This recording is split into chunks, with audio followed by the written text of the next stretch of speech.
Hello, and welcome back to another video. Today, we will be going over a different topic. We will be going over one of the Roman Empire's greatest victories, more specifically the Battle of Aquilonia 297 BC, which was the second battle in the Third Samnite War fought between the Samnites and the Roman Republic. But before we start, make sure to leave a like and subscribe, and turn on that notification bell so that you're notified when we next upload. And without further ado, let's jump right into it. The Battle of Aquilonia was fought between the Roman Republic and the Samnites during the Third Samnite War in 293 BC. This battle saw a large Samnite army that had gathered in the mountainous region of Aquilonia to stop Roman expansion, but was decisively defeated by the Roman legionaries led by Consul Lucius Papirius Cursor. According to Titus Livius, the Samnites were desperately short of men, and thus called a general muster to Aquilonia, which all men of Samnium were required to answer. There, they took strict religious oaths to their country, and were then forced to join the army upon an altar to the gods. If they refused, they were slain on the spot, and their bodies left in a pile as a reminder to all others what would happen if they refused. The more experienced men, or those chosen by friends, made up what was called the Linen Legion, due to their linen tunics which were brightly decorated.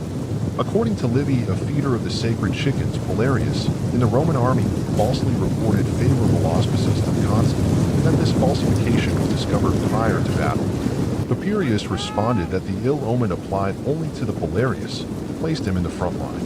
When he was struck dead by a javelin before battle began, the consul's interpretation was seen to be fulfilled.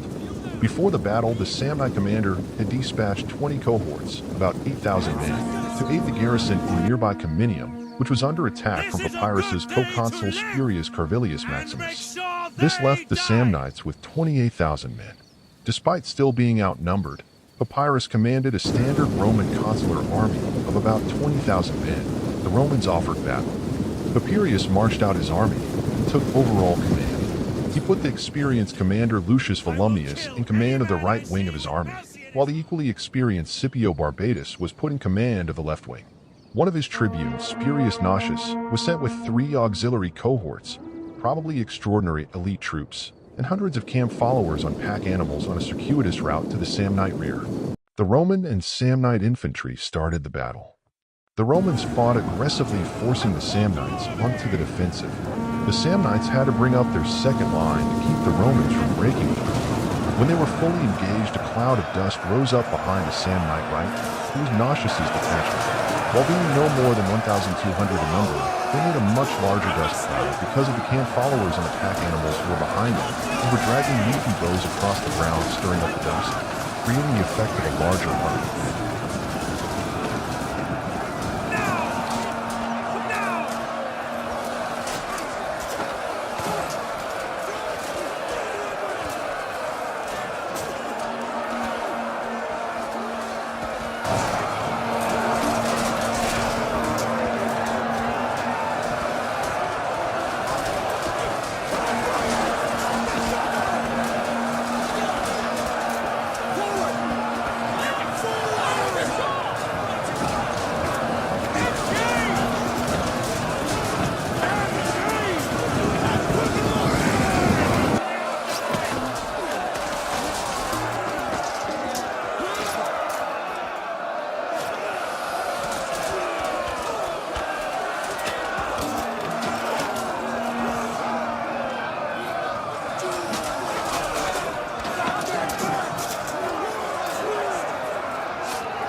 The Samnites and the Roman regulars, who had not been informed of the plan, were convinced that the army of Spurius Carvilius Maximus had come to take the Samnites in the flank. The Roman commanders spurred their men on to defeat the enemy before the other army arrived, who could share in their glory.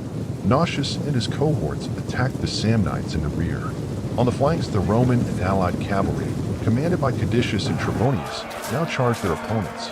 Some of the Samnite cavalry broke and routed, fleeing from the battlefield. This allowed the Roman cavalry commanders to send some of their men to attack the flanks of the Samnite infantry. The Samnite infantry held on for some time, but eventually they broke and fled.